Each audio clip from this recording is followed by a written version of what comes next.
Love is a tanglewood tree in a bower of green in a forest at dawn.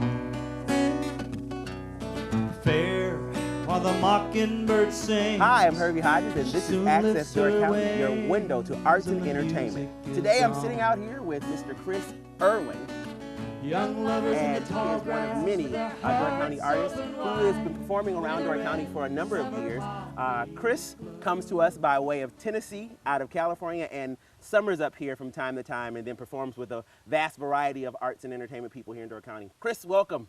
Thank you. Chris, I guess Good to be the here. first question I'd say, why Door County? Why Door County?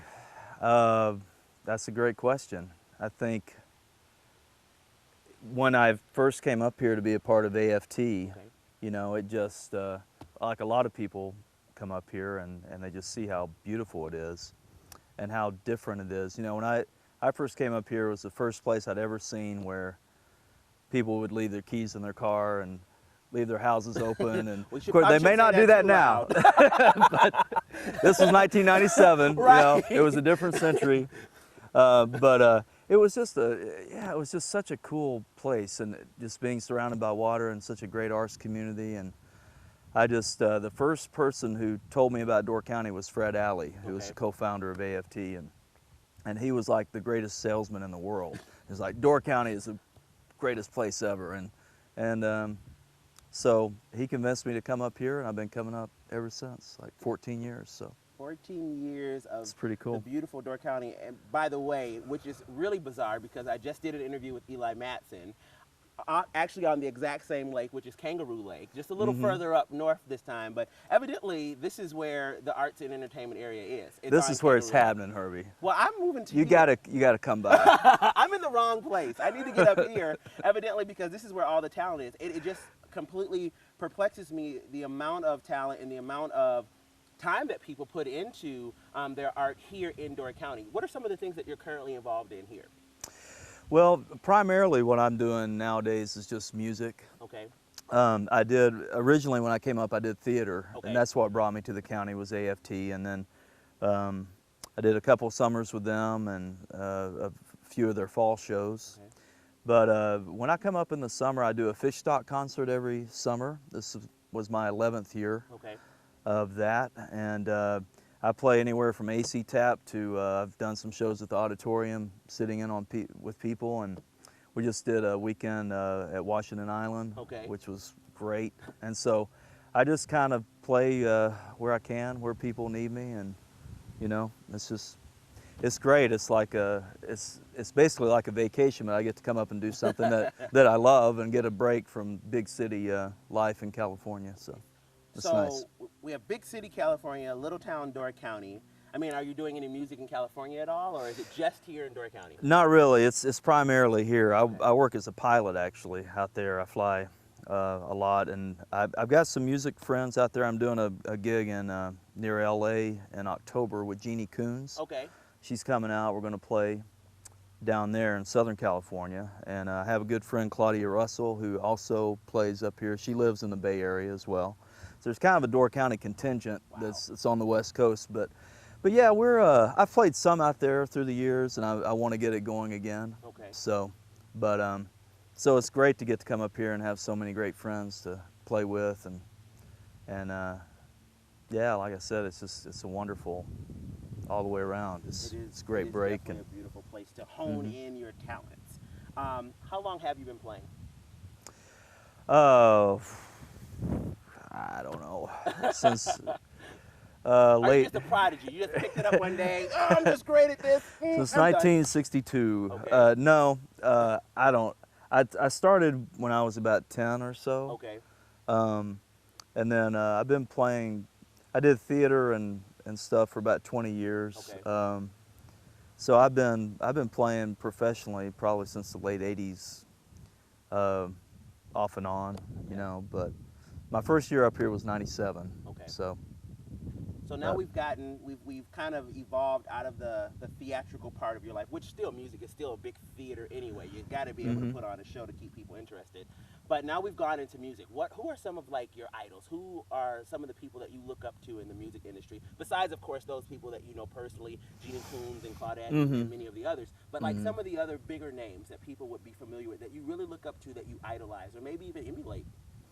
Yeah, well, you know, it's interesting. I think I'm known more in Door County for kind of a country bluegrass type of thing, but I grew up on rock and roll, and the musicians that, of course, there's a lot of great bluegrass and folk people that I like a lot. But like I used to live in Athens, Georgia, and I worked out of there for many years, and REM is from Athens, Georgia, and those guys, you know, they kind of went out and made it hugely big, but they still called Athens their home. They were still there. You still see them in record stores, you know, and I really thought that was so cool that they could be hanging out with U2, but also be hanging out at the local bar, just chilling out, and I really liked their music a lot. Just, you know, there's a lot of great folk people. I recently got turned on to the songwriter David Gray, and I've learned some of his tunes, and I like him a lot. He's got a new record out. Eliza Gilkinson is a lady. I used to live in Austin, Texas, too. My life's been a slow progression westward from Tennessee, and a little bit north. But yeah, it's just you know, it kind of varies. But yeah. I do like to listen to my friends a lot. You know, people like Eric Lewis, and you know, it's always fun to throw on a CD. It is cool to be able to have those people that you can just mesh with. Now, some of the things that I've heard, and of course, you know, I had to go on and Google you and look at some of your information, you know, because you got to make sure you know who you're talking to. You know, I did it with Eli. It was kind of funny because I screwed up and said that Eli played a guitar, and of course, Eli played the piano. But it was a joke. It was awesome. I mean, I noticed that whomever you tend to play with, you just kind of mesh with. Is that just a natural talent of yours, or is it just from the years of playing with different people? Is it, I mean, what brings about a person being able to just go in, you know, pick up, and you're right there in the group like you've been there forever? Right. Well, I think a lot of it comes from my theater background, because I did what's called musicians theater. So I would be hired to come in and play bass, like for a production, or guitar. I played piano for Guys on Ice, which was a AFT production. And so I think when you have that kind of background, it's not only do you bounce around on instruments, but also different genres. Like we're talking about gospel. I did a show called Smoke on the Mountain. There's a lot of great gospel music. And so, you know, coming from that, like I just did a weekend with the Knicks up on Washington Island where I played bass. So I normally don't play bass that much, but I've done some theater gigs and stuff in the past, and we had charts, and so you just kind of go with the flow, you know, and hope for the best. But it's fun though. That's really fun to do. And I did the bluegrass camp up here for a week, so it's great to go from playing a rock gig in a bar to being at a bluegrass thing or doing a theater.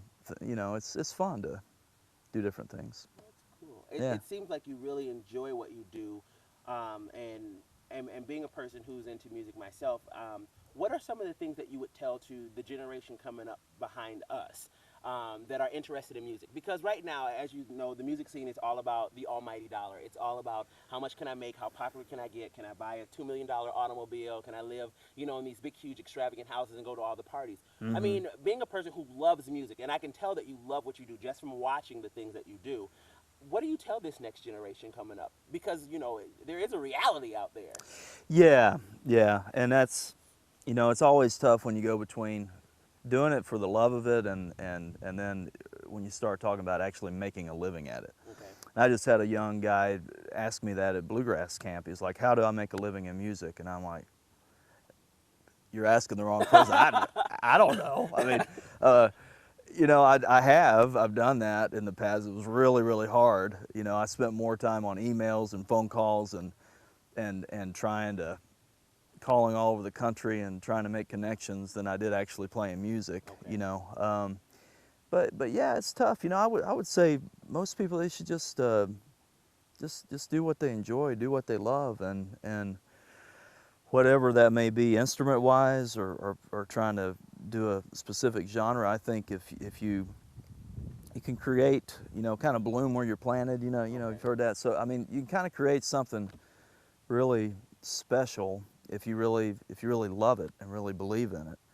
And then you know, you can, I mean, if you really want to make it in music, I guess the big cities probably, you know, where you have to go for that sort of thing. But not necessarily. I think, you know, a lot of people do well just if they put out good material, they make good records. You know, you could live here in Bailey's Harbor, you could live wherever, I think, and just the way the internet is now and YouTube, and you can get it out there, hopefully. I've heard of a lot of MySpace millionaires. Yeah, that's right. They get a lot of hits on their MySpace pages, and it can happen. And a lot of the talent is wonderful. But since we're talking about technology, one of the big things that's happening now in music in general is you get a lot of people who are doing what they call auto-tuning. Whereas maybe I'm not that great of a singer, but I have a certain look or a certain feel about myself, and I'm marketable. So I'll sing as best I can, and someone will fix it in the back. What do you think of that? I mean, you've been doing this for a long. This is not new for you, and it's something that you're passionate about. It's something that you're driven about. And here you have these people who come just out of nowhere, and they're like, "Oh, well, you know, I really suck in concert, but my CD sounds awesome." What do you say? I mean, well, you know, it's kind of that's a huge machine, and I think when you get, I was just talking. I met some people from Nashville that came up for the bluegrass camp, and they're pretty entwined in that scene, and they were saying it takes a record company will actually put like $1.2 million behind a song if they think it's going to be a hit. okay. So like somebody like Taylor Swift or pick, you know, it could be an R&B, it could be a rap artist, whatever. They will put that kind of muscle behind it. And I think, you know, when you get caught up in that, and I know Eli, I talked to him the other night, he's been, from the stuff that he's been going through, I think you can get into a situation where it's more about marketing you in a specific way. I've never really been in that. I've just kind of gotten to do what I've gotten to do, and it's been fun. But yeah, I mean, you know, it's about the product, and I think that sure, you know, if you got a really good-looking girl who sings okay, but they think they can make $50 million off of her record, yeah, they'll go auto-tune the whole thing. It doesn't matter, you know. It's like, but you know what I love artists who will just let it just be organic. Yeah. You know, we were just listening to some Ryan Adams the other day. He's a songwriter out of North Carolina. He's great, and I mean, and it's just, you know, it's just guitar and vocal, and he's just singing it, you know, and I love that. And that's what I aspire to do, you know, when I make records. Instead of going through and fixing every little tiny thing, which you can do with Pro Tools or whatever, I think it's better just leave it raw. Just to leave it raw, yeah. I mean, if you're going to do a concert, I mean, you're going that's what they're going to have those errors or not have them anyway. So why set someone up for failure in the first place? It does amaze me, and I really do. I commend a lot of the artists that came before me and before all this technology. My grandmother loved Nat King Cole, and she knew so much about him, and she knew the microphone that he used, and she knew that he can get in there and take one take, and it was perfect, you know, and it was just that good, and that's how he worked it, that's how he planned it, and that was great. And we know that doesn't happen all the time nowadays. It takes a lot of drive, a lot of energy, a lot of commitment. How much time do you put into your talent, your art?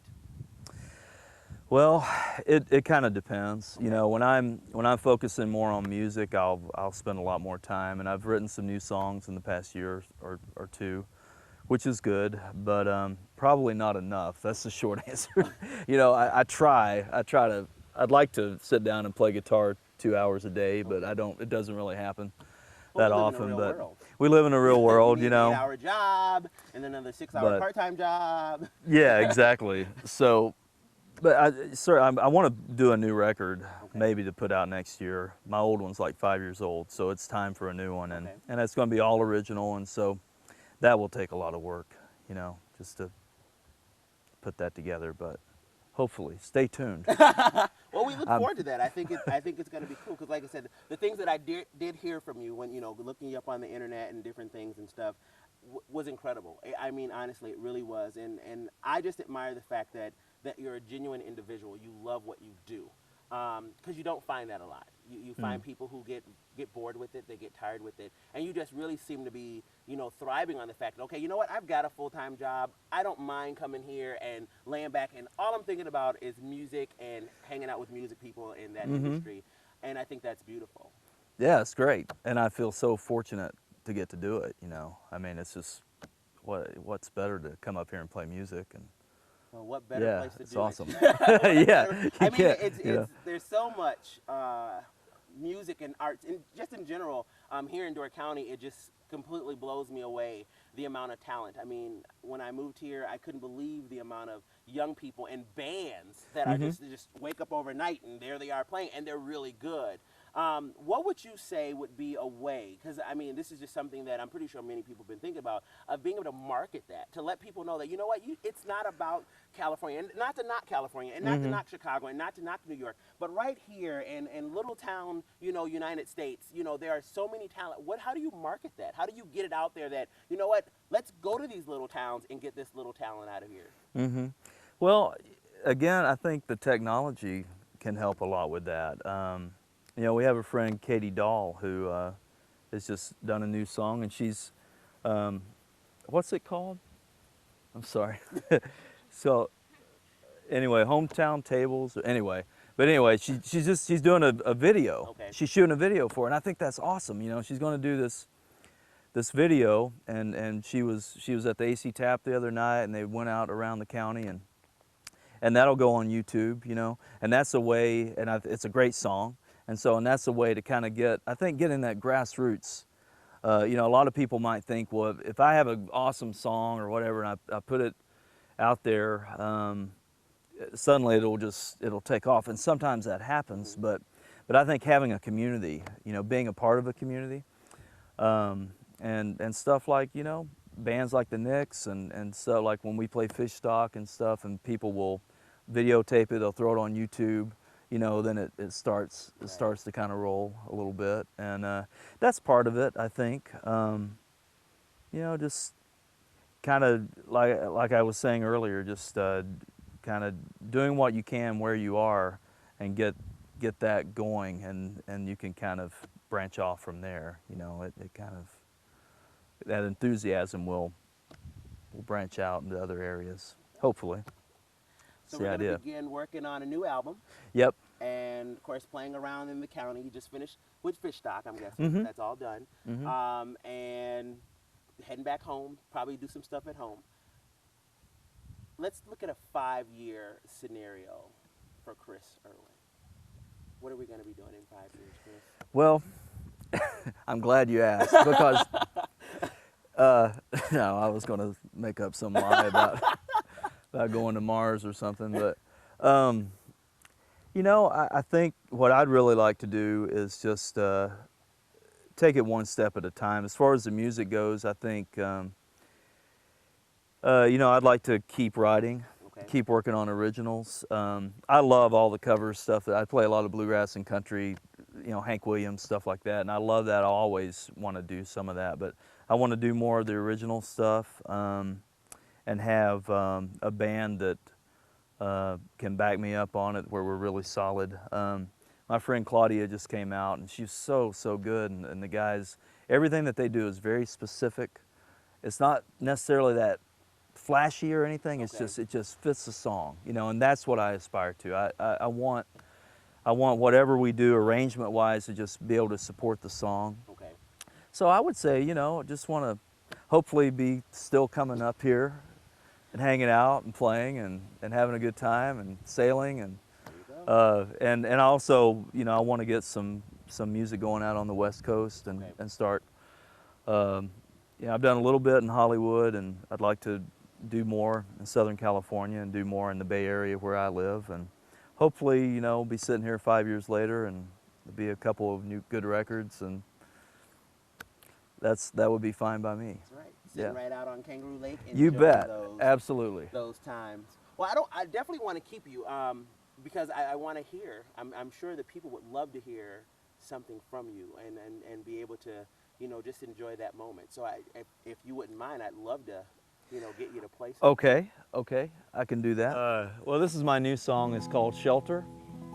And, you know, it's about going through tough times and having good friends to help you through tough times. Love, that sort of thing. Anyway.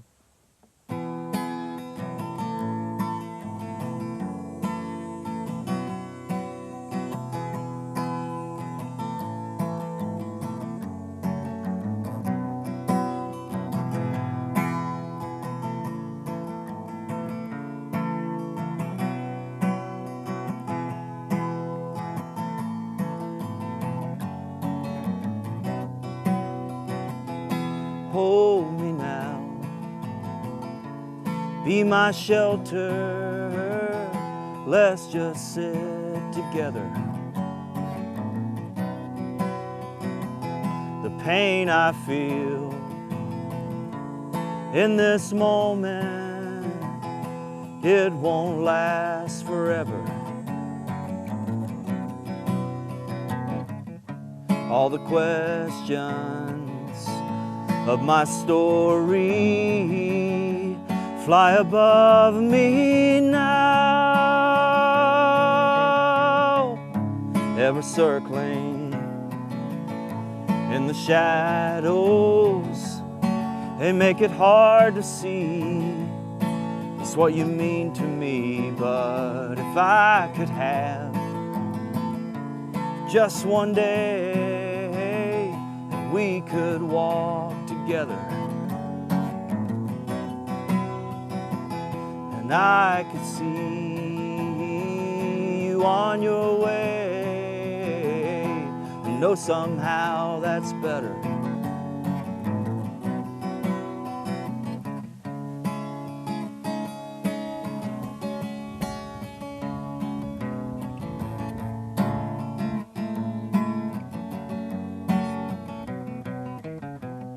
Take my hand, hear me now. You will stand this test somehow.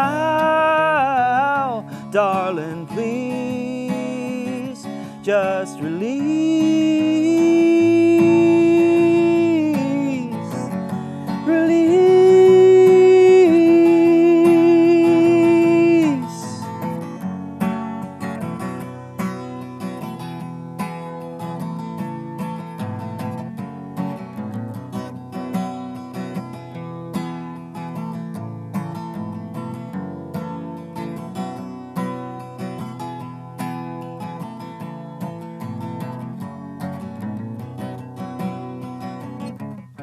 All the questions of my story fly above me now, ever circling, ever haunting, and I began to see they were meant to be. So hold me now, be my shelter, let's just breathe together. The love I feel in this moment, it goes on forever. It goes on forever.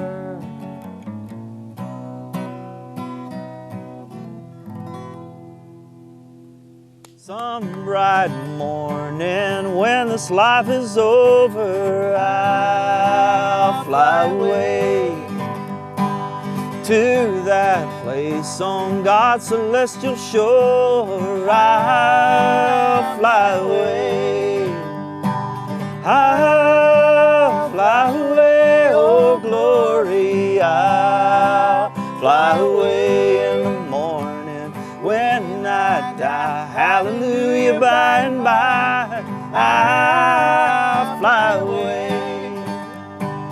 When, let's see, can't remember the second verse. Just a few more weary days and then I'll fly away to a place where joys will never end. I'll fly away. Well, I'll fly away, oh glory, I'll fly away in the morning when I die. Hallelujah, by and by, I'll fly away. Oh, I'll fly away, oh glory, I'll fly away in the morning when I die. Hallelujah, by and by, I'll fly away. Well, I'll fly away. All right. All right. Thank you, sir. Chris That was Irwin. fun. Well, been here today with Chris Irwin, beautiful songwriter, musician, singer extraordinaire. People, if you have not had an opportunity to get out and see this man live, you need to get out and see him. And I guarantee you he'll be here next year. And if he doesn't, I'll hunt him down. That's right. And we'll definitely get him here. He'll be able to perform. You have been watching Access Door County, your window to arts and entertainment. I'm Hervy Hodges, standing here with Chris Irwin. Thank you for watching.